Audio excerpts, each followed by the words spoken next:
우리가 이러니까 정치가 이런 거지. 어디 외계인이 와서 정치를 하는 게 아니잖아요. 저기 대통령, 국회의원 다 우리가 뽑은 거예요, 전부 다. 왜 저 사람이 대통령 됐죠? 우리가 뽑은 거예요. 우리가 그런 사람을 뽑을 때는 그럴 만한 이유가 있었던 거예요. 일어날 만한 이유가 있으니까 일어난 거야. 이거 앞으로 어떻게 되지? 어떻게 될 것 같지?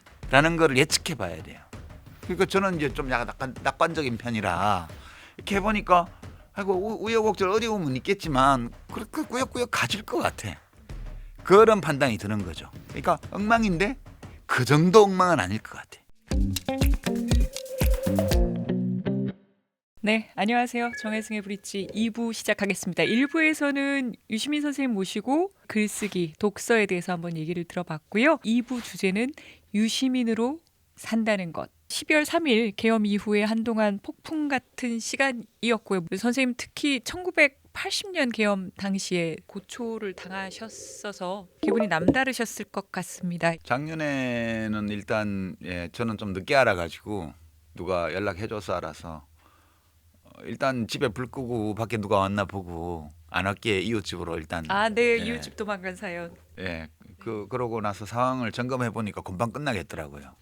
이제 민주당에서 그 당시 야당에서 계속 계엄령 경고를 했잖아요. 네네. 그래서 그럴지도 모르겠다는 생각은 했는데 그래도 그런 걸 하려면 뭔가 좀 이렇게 조짐이 있고 가야 되는데 너무 뜬금없이 이렇게 나와가지고 좀 놀랐습니다. 상황을 이렇게 보니까 밤사이에 끝날 것 같다 그런 느낌은 좀 있었죠. 1980년 계엄은 어떠셨어요? 그때는 말이 안 통하는 시대에 법이 없는 시대였거든. 계엄하면 금방 군부대가 광화문에 탱크 몰고 와서 세우고 그리고 군경이 다 미리 짜진 대로 해서 일제 검거하고 5월 17일 자정부로 전국으로 확대한다고 하고 바로 군대를 투입했기 때문에 네. 끔찍한 일이었죠. 생각하면. 처음 글을 잘 쓴다는 걸 깨달은 계기가 계엄사 합수부에서 진술서를 쓰면서 수사국장이 잘 썼네 뭐 이렇게 얘기를 했다 이런 에피소드가 있더라고요. 예. 그 제가 이제 글을 써본 게 뭐 이렇게 서클에서 공부하면서 발제문 쓰고 이런 거 말고 학교 리포트 내고 수업 시간에 이런 거 말고는 80년 4월 달에 그때 학생의 명의로 대학생 병영 집체 훈련 거부 선언문 그런 거를 내야 된다고 그래서 누가 안 써줘 가지고 제가 그때 이제 대의원회 의장이어서 할 수 없이 제가 그거를 한 3일 걸렸었어요.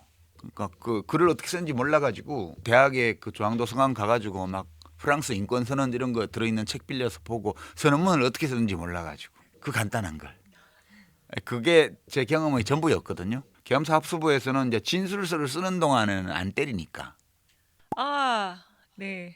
때려놓고 진술서를 쓰게 하는데 진술서를 쓰고 있는 동안은 안 때려요. 그러니까 되도록이면 길게 진술서를 써야 돼요. 긴 시간. 그러니까 세부 사항들을 막 지어내야 되잖아요. 전부 다. 별로 쓸데없는 거 이런 거 있잖아요. 학교에서 뭐 5월 2일 날 교내 시위를 했는데 뭐 시위에 대해 몇 명이 모였고 뭐 어디서부터 출발해서 뭐 어느 단과대학은 어떤 플랜카드를 걸고 이런 거를 그냥 반창작을 다 해야 되는 거예요. 학생회장들이 신촌에 어디 중국집에 모여서 밥을 먹으면서 회의를 했다 이러면 메뉴까지 다 메뉴까지. 뭐 탕수육 뭐 이런 거 쓰면 뒤통수 탁 때리는데 이 새끼들 요리 처먹었네 이러면서 덜 맞으려고 가능한 많이 써야 되니까 그거를 보고 그때 합수부에 우리가 5국에서 조사를 받았는데 국장이 들어와서 이렇게 읽어보면서 대학생이 이 정도는 글을 써야지 이러면서 막 봐 눈에 선하지 않냐 막 이러면서 막. 눈에 선하게. 그 말씀이 되게 인상적이었나 봐요. 그 와중에 어쨌든 기억에 한 조각 남아. 내가 잘하고 있구나 이렇게 생각했죠. 그리고 풀려나신 거예요? 아니죠. 이제 그때 감옥에 사람이 너무 많아가지고 아, 이제 제가 안양교도소에 있으면서 군사재판을 받았는데 2평짜리 방에 10명이 있었거든요. 우리 저녁밥 먹고 지침 전에 요가 한다고 이렇게 10명이 빤스바람으로 다 물구나무 서면 이 요가가 아니라 네 물구나무를 써야 되는 상황. 요가예요. 요가 이런저런 네. 요가 동작을 하면서 물구나무도 하고 그러는데 물구나무 10명이 서면 얼마나 웃기겠어요. 네. 교도관들이 지나가면서 막 웃고 그랬어서 웃긴다고. 그러니까 감옥이 너무 만원이어가지고 병영 미필자는 다 군대를 보내라 이렇게 된 거예요. 그래서 검찰이 공소 취하를 해가지고 공소 기각이 되고 집행유예라도 받으면 군대를 못 가니까 병영법에 따라서 그래서 이제 사실상 무죄죠. 공소 취하, 공소 기각. 군대를 보내기 위해서. 석방되고 얼마 안 돼서 바로 군대를 신체 검사 받고 36시간 만에.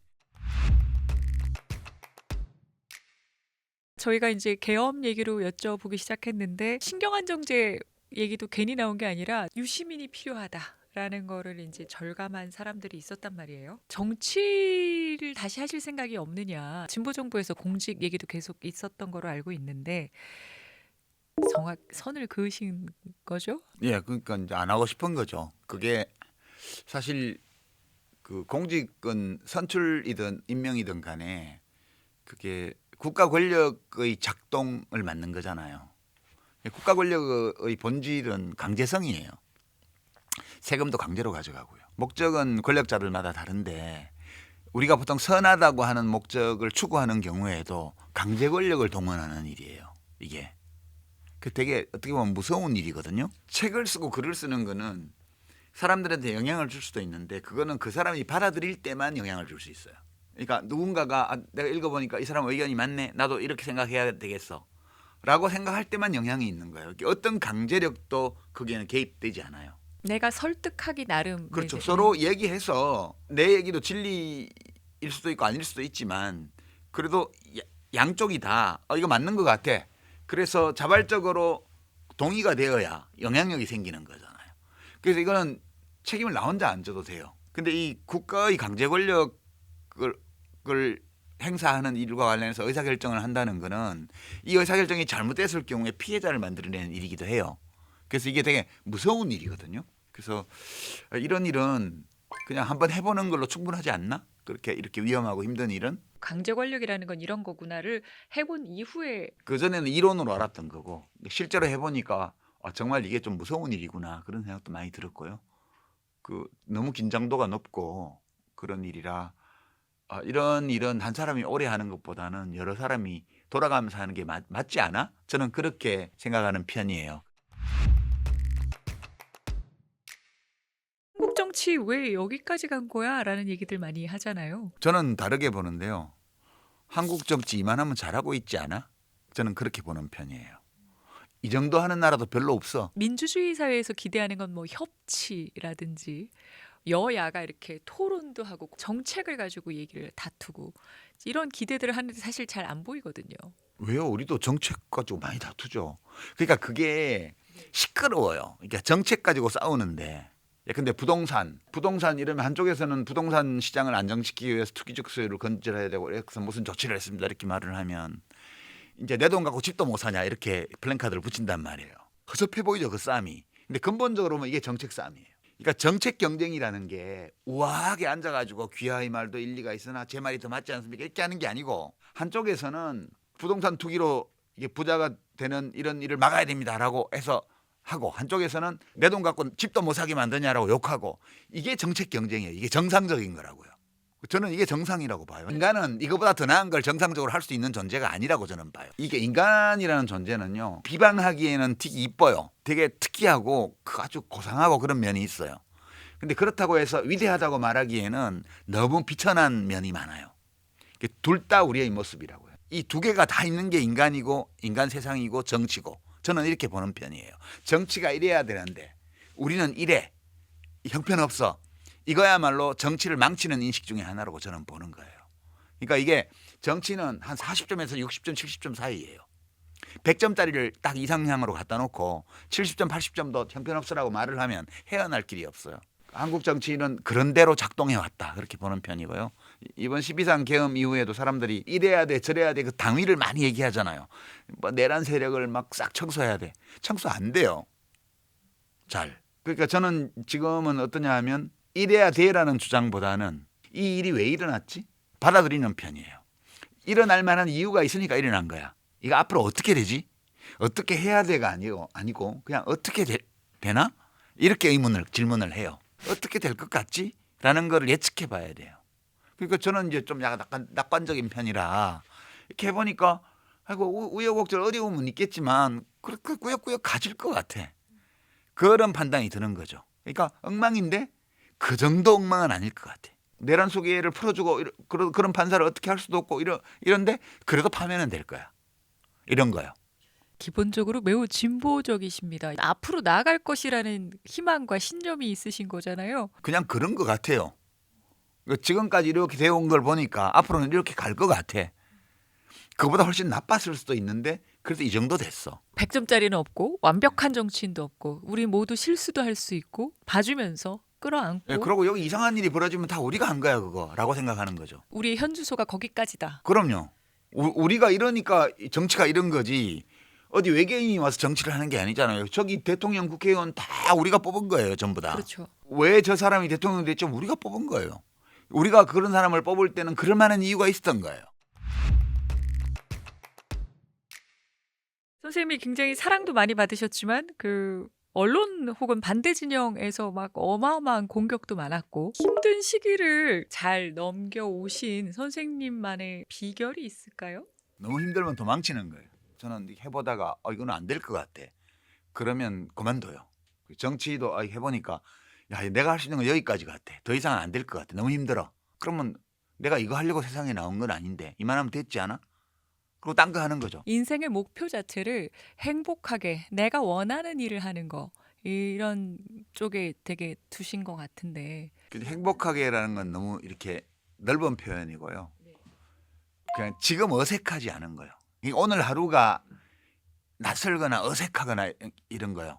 이거 뭐 할만해 이러면 하는데 너무 어색한 게 있어요. 하는데 예컨대 어떤 게 어색하신 거예요? 예전에 제가 이제 노동운동가들 노동자들하고 같이 조그만 조직을 했을 때가 있어요.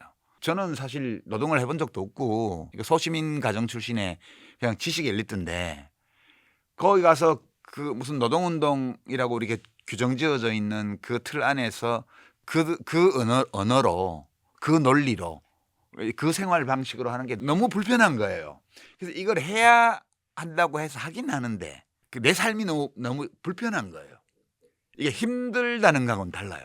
너무 어색하고 부자연스럽고 이게 내 삶이 아닌 것 같다는 느낌이 들면 그러니까 그런 걸 안 하려고 그러죠.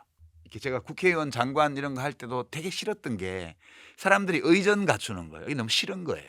그러니까 인간은 기본적으로 자기보다 더 강한 권력을 가진 어떤 대상 앞에서는 긴장합니다. 그게 본성이에요, 우리. 저는 그게 나쁘다고 생각하지 않는데 이제 나도 그런 사람 앞에 가면 긴장하죠. 그렇지만 나를 만나면서 누군가 긴장하는 모습을 보는 게 되게 너무 불편한 거예요. 선생님은 장관을 안 하셔도 선생님 만나면 긴장하는 사람 많을걸요? 출판가에서는 좀 그렇지. 나가면 안 그래요. 와서 다 뭐 사진 찍어달라 그러고 막 그 다정하게 해요 사람들이. 제가 그저께도 지리산 피아골이나 뱀사골 갔다 왔는데 거기 뭐 동네 카페에서 만난 아주머니나 이런 분들이 저한테 긴장하지 않아요. 와서 말 걸고 그냥 그렇게 하지. 근데 이게 권력 관계가 작동을 하면 사람들이 긴장합니다. 이제 제가 정치하는 동안에 되게 불편했던 게 그거예요. 관계가 자연스럽지가 않은 거예요. 이제 정치를 직업으로 하게 되면 그건 권력에 가까이 가야만 되고 그래야지 원래 정치를 하던 뜻을 세울 수가 있잖아요. 이게 불편해요.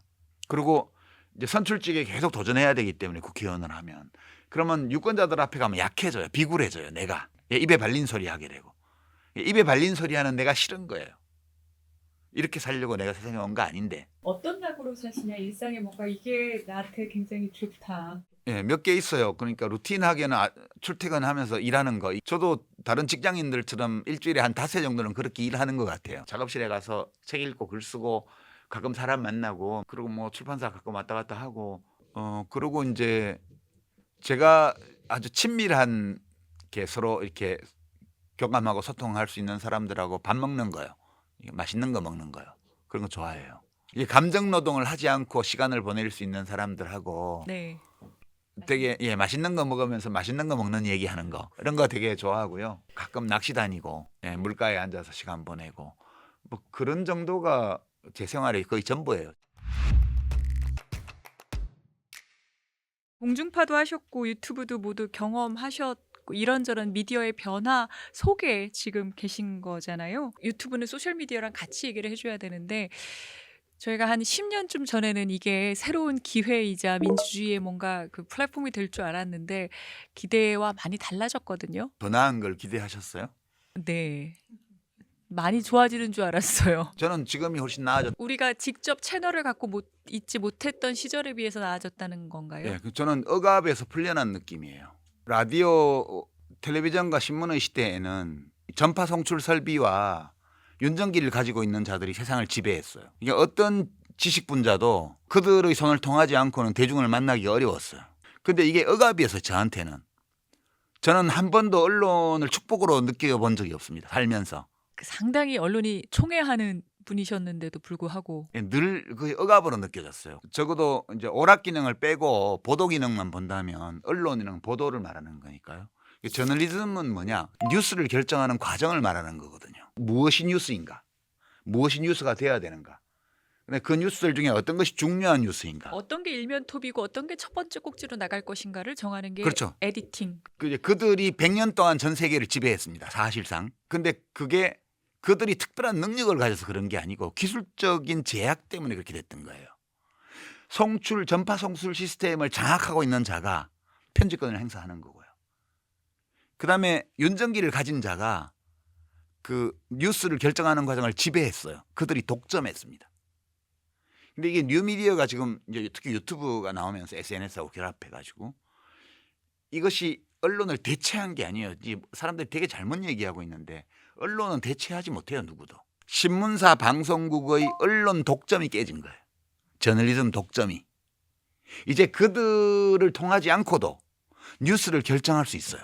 억압에서 풀려나고 독점을 깬 거는 있는데 예컨대 가짜 뉴스라든지 이런 문제가 그러니까 훨씬 더 커진 것도 옛날에는 그들이 그렇게까지 가짜 뉴스를 얘기를 하지는 않았는데 환경이 거칠고 험해진 건 아닌가. 그거는 옛날에 뭐 정보기관에서 야당 지도자를 음해하는 유인물을 강남역에 뿌리다는 거 이거 다 네. 했잖아요.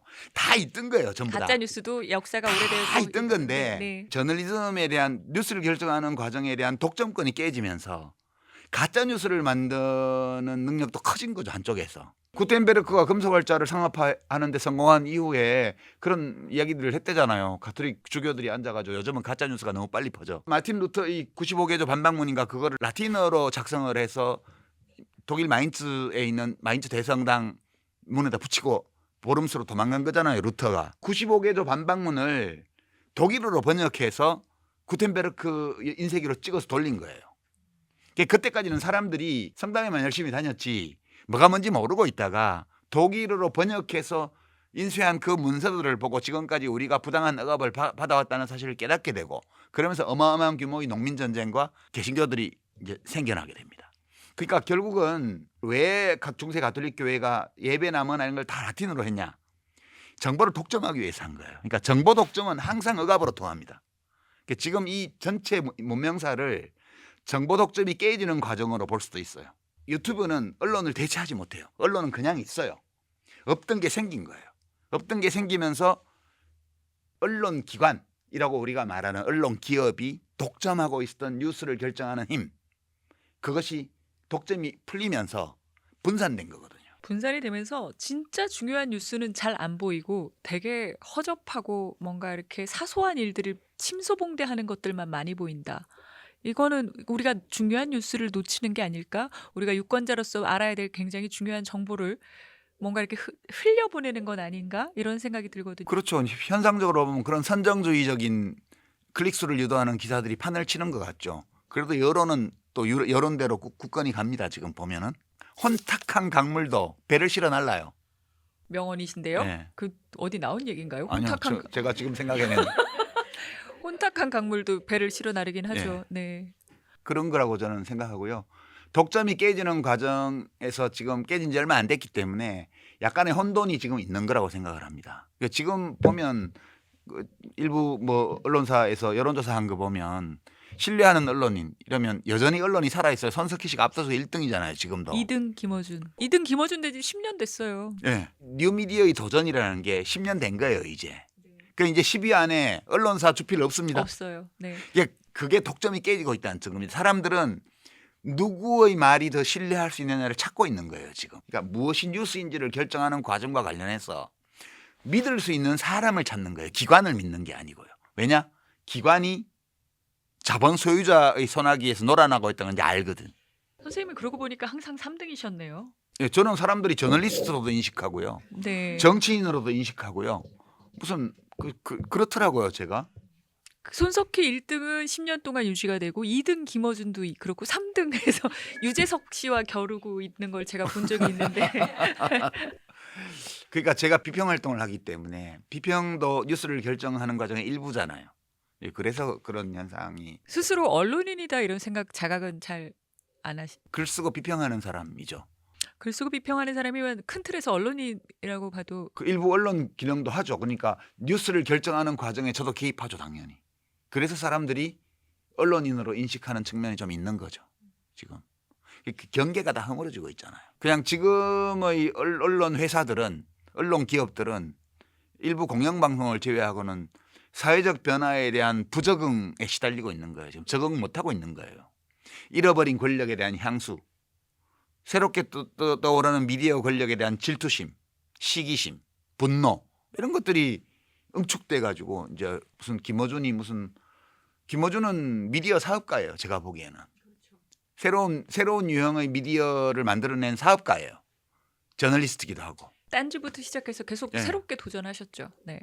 근데 그 사람을 언론인으로 취급을 안 해줬잖아요. 국민들은 손석희 다음으로 뉴스를 결정하는 과정에서 내가 신뢰하는 사람이고 영향 있는 사람이 김어준이다 이렇게 판단하고 있는데 이 대중들을 완전히 무시하고 있는 거죠. 지금 언론 기업 종사하는 사람들이.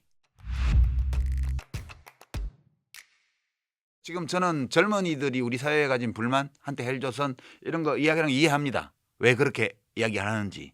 근데 저는 그 전 세대, 9세대여 가지고 후진국 출신이잖아요. 아, 저는 개발도상국 출신입니다. 1인당 GDP가 예. 70달러가 안 될 때 태어난 사람이에요. 제가 우리나라 1인당 GDP가. 그러니까 비교 대상이 달라요. 우리는 남과 우리를 비교하기도 하지만 과거의 우리와 지금의 우리를 비교하기도 하거든요. 저는 저의 비교 대상은 주로 외국이 아니고요. 과거의 우리예요. 그러니까 저는 뭘 중시하냐면 어제보다 오늘 우리가 얼마나 나아진 거야? 이거를 중시하거든요. 남들과 견주어서 내가 얼마나 나아진 거야? 이거는 되게 어리석은 거라고 봐요. 남들은 나와 다른 환경에서 다른 삶을 사는 거니까 그 남과 나를 비교하는 거는 저는 어리석은 일이라고 보고요. 어제의 나와 오늘의 나를 비교해서 내가 오늘 좀 낫네. 그러면 그 인생이 괜찮은 인생이라고 저는 생각을 해요. 그러니까 우리나라는 우리나라의 과거와 비교하는 게 좋아요. 그러니까 저는 그래 젊은이들은 날 때부터 선진국이니까 뭐 이런 게 불만스러울 수 있어. 그리고 뭐 외국하고 자꾸 비교하고 그런데 뭐 그럴 수 있어. 근데 난 외국과 비교하지 않아. 난 우리나라를 30년 전, 50년 전의 우리나라하고 비교해. 그러니까 지금 결혼을 안 한다. 애를 안 낳는다. 이런 거는 생각하는 거예요. 내가 결혼을 해야 될까? 말아야 될까? 결혼을 했을 때도 애를 낳아야 될까?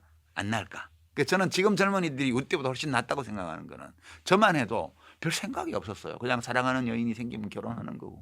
훨씬 생각하는 사고하는 인간들이고 성찰하는 인간들이다. 요즘 생각을 청년들은? 해요. 예. 생각을 하지 않으면 안 되는 환경에 있어요 지금. 저희 때는 뭐 가진 거 아무것도 없는데 그냥 결혼하는 거지 뭐. 그럼 결혼하고 뭐 누구한테 돈 꺼가지고 생각 없이 결혼할 수 있고 생각 없이 어쨌든 출발할 수 있는 애 낳고 살 수 있는 것도 괜찮은 환경 아닌가요? 그게 꼭 좋은 거라고 말할 수는 없죠. 그러니까 지금은 여러 가지를 생각해요. 그 생각의 결과 혼인율이 낮아지고 출산율이 낮아지고 있어요. 저는 이건 받아들여야 된다고 봐요. 그들의 결정이에요. 그리고 그것이 꼭 절대적 기준으로 좋은 현상이라든가 좋지 않은 현상이라고 말할 수 없어요. 우리는 이제 국민국가적 사고에 굉장히 익숙해져 있기 때문에 대한민국 없어질 거야. 저는 없어지면 어떤데? 이 국민국가 단위로 살게 된 게 100년, 200년밖에 안 됐어요, 우리가. 아니 20만 년, 30만 년 인류의 역사에서 국민국가 단위로 우리가 생활을 한 것이 유럽의 경우에 200년. 우리는 원민족주의라 그래서 옛날 삼국통일 이후로 보더라도 뭐 1500년 살았다고 그러는데 그때는 왕조국가였고요. 국민국가 단위로 자신의 삶의 문제를 이 공동체의 차원에서 점검하고 분석하고 검토하고 대표를 뽑고 그들이 해결책을 제시하고 이런 시스템에서 살아온 것이 100년, 200년밖에 안 돼요 아직. 이게 보편적인 게 아니라고요. 수없이 변해왔던 인간의 생존 양식 중에 하나예요. 국민국가가 없어진다고 인류가 망하나요? 그거 아니잖아요. 우리에게 대한민국은 소중해요. 지금 살아가는 사람들에게. 그 왜 미래에도 그럴 거라고 생각해요? 모든 것은 변화하잖아요. 100년 후에 한국 인구가 대한민국과 몇 명이 되고 이런 걱정을 하느니 지금 일부 환경론자들의 주장에 따르면 이제 앞으로 몇십 년 안에 남극과 북극을 제외하고는 인간이 살 수 없는 환경이 된다 이런 주장까지 나와 있는데 그거는 걱정을 안 하고 지금 애 적게 낳는다고 해갖고 대한민국이 뭐 50년 후에 인구가 반토막이 난 다음에 큰일 나서 이러고 있어요. 이게 국민국가적 사고방식이라는 거예요. 우리는 지금 우리의 인류의 삶이라는 것이 그렇게 뭐 특별한 게 아닌데 굉장히 큰 변화에 지금 직면하고 있잖아요. 그러니까 너무 그 문제를 너무 진부하게 저는 다루고 있다는 생각이 드는 거예요. 우리가 지금 어떤 변화의 흐름 속에서 있는지를 좀 생각해 보자 그런 거고요. 그 문제를 대한민국이라는 이 국민국가 안에서 문제 해결책을 내기 전에 인공지능, 로봇, 휴머노이드 이런 것이 발전해 가지고 공장 노동자가 다 없어질지도 몰라요. 당장 내일 모레. 그래서 이거에 대해서 너무 그렇게 비관도 낙관도 하지 말고 지금 무슨 일이 벌어지고 있는 거야? 이거를 이해하는 것도 힘들어요. 지금 뭐가 벌어지고 있는지. 이제 그거를 좀 더 우리가 들여다봐야 되지 않나? 무슨 일이 지금 일어나고 있는지. 인생 선배로서 그래도 괜찮아. 근데 네가 지금 앞이 잘 안 보이고 어렵니? 이것부터 한번 들여다보렴. 이렇게 얘기를 해주신다면 그럼 저는 막 별로 할 말은 없고요. 그냥 세상에서 지금 무슨 일이 벌어지고 있는지를 있는 그대로 좀 이해하려고 노력하는 거 하나. 노력을 그러니까 어디서 어떻게 하면 좋아요? 그 공부를 해야죠. 그 공부해야 책도 돼요? 읽어보고 뭐 책도 유튜브도 읽고. 보고 하면서 그러니까 환경의 변화를 인지 못하면 그런 개체는 절멸하거든요. 그게 자연의 법칙이에요. 환경의 변화를 빨리빨리 인식하는 개체일수록 생존할 확률이 높아요. 생존해야 되잖아요. 태어났으니까. 그러니까 세상이 어떻게 변화가고 있는지 우리의 발밑에서 지금 무슨 변화가 진행되고 있는지 그러니까 뭐 4차 산업혁명이 뭔지 인공지능이 어디까지 와 있는지 휴머노이드는 어디부터 도입되고 있는지 이런 공부할 게 거 좀 너무 많은데요. 그냥 뭐 머리 싸매고 시험 볼 것도 아닌데 그냥 보면 되잖아요. 이렇게 이해하고 그거 해야 되고요. 뭐 그거 못해도 할 수 없어요. 그거 못하면 뭐 적응 못하는 거니까 그건 누구도 못 구해줘요. 그 사람을 자기 인생 자기가 구하는 거지. 두 번째는 나한테 의미 있는 생활을 만들어 나가자는 거죠. 남의 눈에 좋게 보이는 거 말고요. 내가 좋아하는 거 아까 말씀하시더니 내가 불편하지 않은 거 어색하지 않은 내가 거 되게 자연스럽게 느끼는 거, 내가 할 때 즐거운 거 그런 걸 못 찾을 수도 있어요. 아무리 찾아도 난 막 하고 싶은 게 아무것도 없어 이럴 수도 있어요. 그러나 그래도 덜 하기 싫은 거라도 찾아라. 아 오늘 하루 나쁘지 않았어. 아 오늘 하루 나쁘지 않았어. 그 정도가 될 수 있는 어떤 삶의 양식 그 정도면 되는 거예요. 너무 행복해야 돼 이런 욕심 안 행복해요. 삶은 대체적으로 고통스럽고요.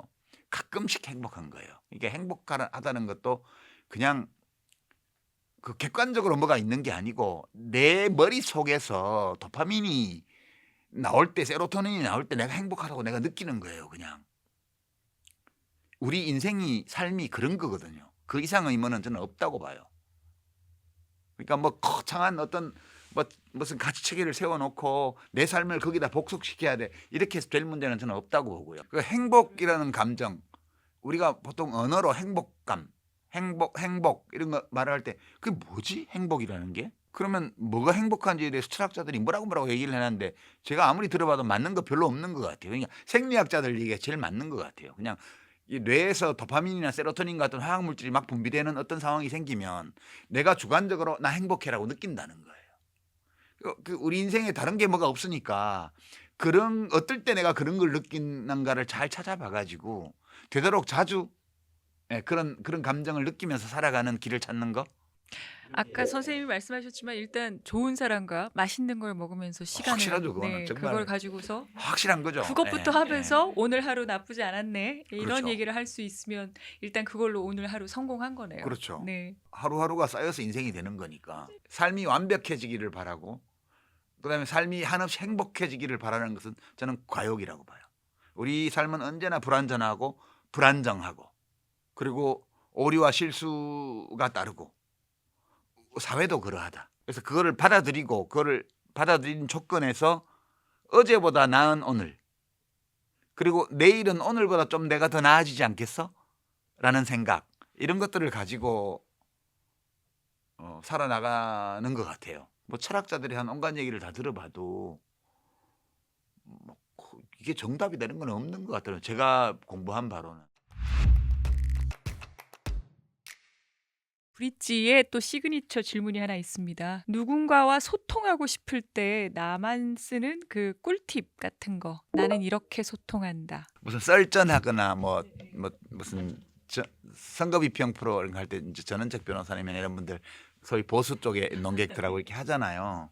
관계를 원만하게 소통하면서 공감하면서 만들어가야 프로그램을 만들 수 있잖아요. 그럴 때는 되게 마음으로 저 사람이 고맙다 이렇게 생각을 해요. 그러니까 저 사람이 여기 안 나왔으면 나도 여기 못 나올 텐데. 아, 그런 거죠. 그런 포맷에서는. 네네네. 그러니까 이제 그냥 그 녹화를 분위기 좋게 하려면 관계를 잘 유지해야 돼 이게 아니고 어긋날 수도 있어요. 근데 진짜 마음으로 진짜 고마운 사람이라고 진짜 마음으로 생각을 하면 정말 그런 걸로 보인대요. 또 2부의 소감을 안 들을 수가 없어서 되게 좀 어색해요. 사실 별스런 삶을 산 것도 아니고 뭐 그냥 별스런 사람도 아닌데 뭐 당신이 어떠냐 이렇게 질문을 받고 얘기하는 게 되게 오랜만이라 좀 어색하기도 오늘 정말 감사하고 불안하고 불안전한 그 상황에서 무엇부터 해야 될지에 대해서 조금 힌트를 얻은 기분이 있어서 굉장히 학생으로서 만족도가 높았다고 해야 될까? 뭐 그렇습니다. 감사합니다. 고맙습니다.